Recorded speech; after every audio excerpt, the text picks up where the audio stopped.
নমস্কার বন্ধুরা, সত্য কথা চ্যানেলে সবাইকে স্বাগত জানাই। আগামী রবিবার শুরু হচ্ছে অম্বুবাচী, অর্থাৎ ধরিত্রী মাতার ঋতুমতী হওয়া দিন, রজস্বলা হওয়ার দিন। এটা তো আমরা সবাই জানি।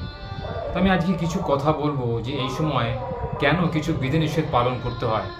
সংসারের উন্নতিকল্পে আমাদের এই বিধিনিষেধগুলোকে পালন না করলে সংসারে অমঙ্গলের ছায়া নেমে আসে। আষাঢ় মাসের মৃগশিরা নক্ষত্র তৃতীয় পদ থেকে শুরু হয় এই অম্বুবাচী। অম্বুবাচী মানে ধরিত্রী মাতা ঋতুমতী হওয়ার দিন, অর্থাৎ সেই দিন স্ত্রী দেবীরা ঋতুমতী হন। যেহেতু আমাদের পৃথিবীকে মাতৃরূপে আমরা বন্দনা করি, তাই সেই দিনকে সেই দিনগুলোতে কিছু বিশেষ আচার আমাদের পালন করতে হয়, যেটা আমাদের সারা ভারতবর্ষ জুড়ে প্রচলিত রয়েছে। বলা বাহুল্য পশ্চিমবঙ্গে এর প্রভাব কিন্তু বেশি। যারা হিন্দু তারা এই প্রভাবগুলো খুব বেশি লক্ষ্য করবেন, বা তাদের প্রত্যেকের বাড়িতে এগুলো পালন করা হয়। তো এই বিশেষ দিনে কি কি করতে নেই আমি সে বিষয়ে কিছু আলোচনা করব আজকে। তো অনুরোধ করব ভিডিওটা আপনারা শেষ পর্যন্ত দেখবেন, তাহলে বুঝতে পারবেন অম্বুবাচী আমরা কেন করি, কেন পালন করা হয়। অম্বুবাচীতে প্রথম কাজ হলো বৃক্ষরোপণ, অর্থাৎ মাটিতে কোনো আঘাত করা নিষিদ্ধ। বৃক্ষরোপণ করা বা ভূমি কর্ষণ করা, উদাহরণস্বরূপ বলা যেতে পারে যারা চাষাবাদের সঙ্গে যুক্ত রয়েছেন, যারা কৃষক সম্প্রদায়ের লোক, তারা কখনোই ভূমিতে লাঙল দেবেন না বা মাটি কোপাবেন না। এতে ধরিত্রী মাতা কুপিত হন। হতে পারে আপনার জীবনে কোনো দুর্ঘটনা ঘটে যেতে পারে বা আপনার শরীর খারাপ হতে পারে। এই 4টে দিন, অর্থাৎ রবিবার থেকে শুরু করে বুধবার অবধি, এই 4টে দিন আপনাকে একটু সংযম পালন করতে হয়। আর কি করতে হয়? 2 নম্বর, গৃহেতে কোনো মাঙ্গলিক অনুষ্ঠান নিষিদ্ধ, অর্থাৎ বিবাহ, অন্নপ্রাশন, উপনয়ন, জন্মদিন ইত্যাদি কোনো মাঙ্গলিক অনুষ্ঠান নিষিদ্ধ করার বিধান দেওয়া হয়েছে শাস্ত্রে। কারণ এই বিশেষ দিনগুলোতে যেহেতু দেবতার উদ্দেশ্যে নৈবেদ্য নিবেদন করার পরে তারপরে আসল কার্য শুরু হয়, শুভকর্ম শুরু হয়, সেহেতু এই বিধিনিষেধ পালন করা হয়। কারণ এই সময় দেবতার মুখ অবধি ঢাকা দেওয়া থাকে, তাকে দর্শনও নিষিদ্ধ করা হয়। কামরূপ কামাখ্যা মন্দিরে দেবতার মূর্তি দর্শনও করতে দেওয়া হয় না। আর আমাদের বাংলার যেসব মন্দিরেতে মা কালী পূজিত হন, মা তারা পূজিত হন, রক্ষাকালী পূজিত হন, মা লক্ষ্মী পূজিত হন, সেই মন্দিরগুলোতে দেবীদের মুখ লাল কাপড়ে ঢাকা দেওয়া থাকে। পুজো অর্চনা হয় কিন্তু সে নামমাত্র।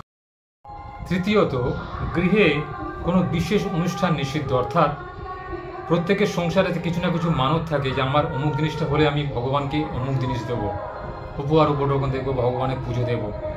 বিভিন্ন মন্দিরেতে মানুষের একটা বাসনা থাকে, ইচ্ছা থাকে, মানত থাকে। তো এই বিশেষ কাজগুলো কিন্তু নিষিদ্ধ করা হয় অম্বুবাচী তিথিতে। এতে করে কি হয়, সংসারে একটা সমৃদ্ধির বাতাবরণ তৈরি হয়। চতুর্থত কি আছে না, দেবী মূর্তি বা পটকে ঢেকে রাখার নিয়ম আছে। অর্থাৎ এই সময় যেহেতু ঋতুমতী দেবী হয়, সেজন্য ভূমিকে এবং দেবীকে এই সময়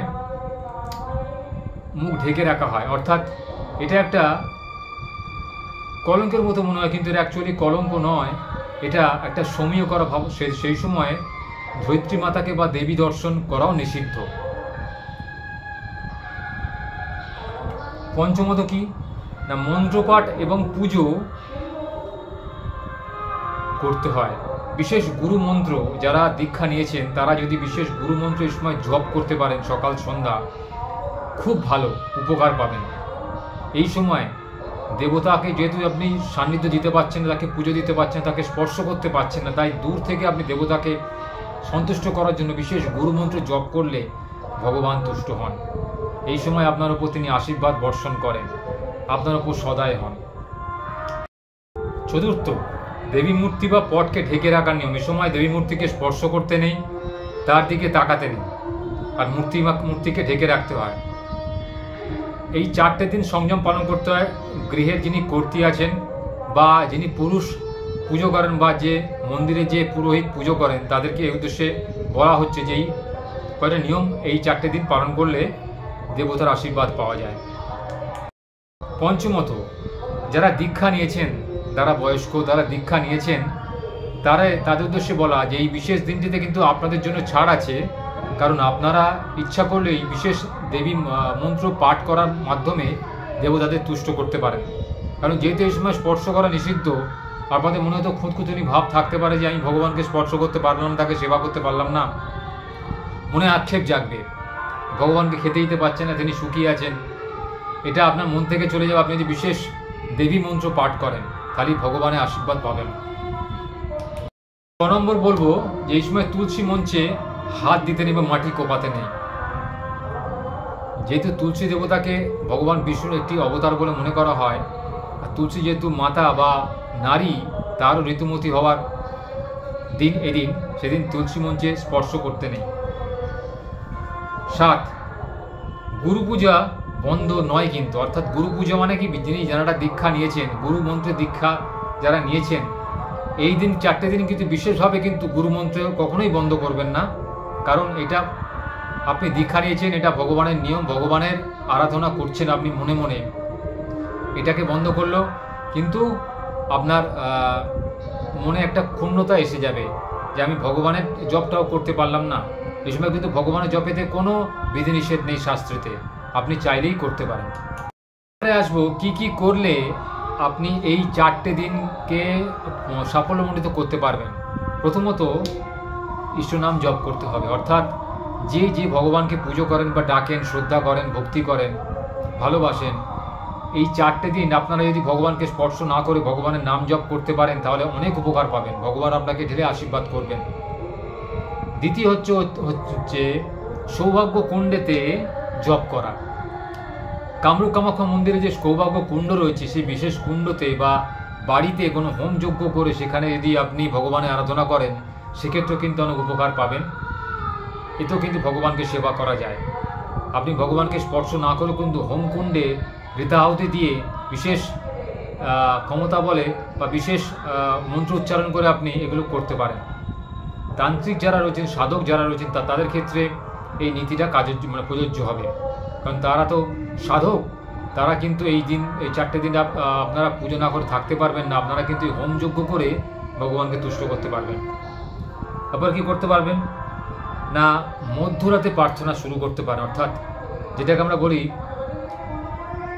ব্রহ্ম মুহূর্ত, অর্থাৎ রাত্রি 3টে থেকে ভোর 6টার মধ্যে যে মুহূর্ত, সেটাকে বলা হয় ব্রহ্ম মুহূর্ত। এই মুহূর্তটাকে কাজে লাগিয়ে যদি আপনারা ঈশ্বর নাম জপ করতে পারেন বা ভগবানের উদ্দেশ্যে আপনার মনের কথা খুলে বলতে পারেন তাহলে কিন্তু অনেক উপকার পাবেন। আর কি, এই সময় আষাঢ় মাস, আম প্রচুর হয়ে থাকে। এই সময় যারা নিরামিষ ভক্ষণ করবেন, যারা বিধবা রয়েছেন, যারা কৃষ্ণ নাম জপ করেন, যারা বৈষ্ণব রয়েছেন, তাদের উদ্দেশ্যে বলছি, তারা কিন্তু আম আর দই বা দুধ খেতে পারেন। এই সময় খাওয়া ভীষণ শরীরের পক্ষে ভালো, কারণ এই সময়টা প্রচুর আমের ফলন হয়, পুষ্টিকর, সুস্বাদু, শরীর সুস্থ রাখার মতো একটা প্রাকৃতিক ফল। এটা আমরা সবাই খেয়ে থাকি, এই সময় খেলে ভীষণভাবে উপকার পাবেন। এই কটা জিনিস যদি পালন করতে পারেন, মনে রাখতে পারেন অম্বুবাচীর 4টে দিনেতে, দেখবেন ওপরওয়ালা আশীর্বাদ করবেন। ওপরওয়ালা আপনাকে প্রার্থনা করলে ওপরওয়ালার কাছে ওপরওয়ালা আপনাকে আপনার মনের সমস্ত কামনা পূরণ করবেন।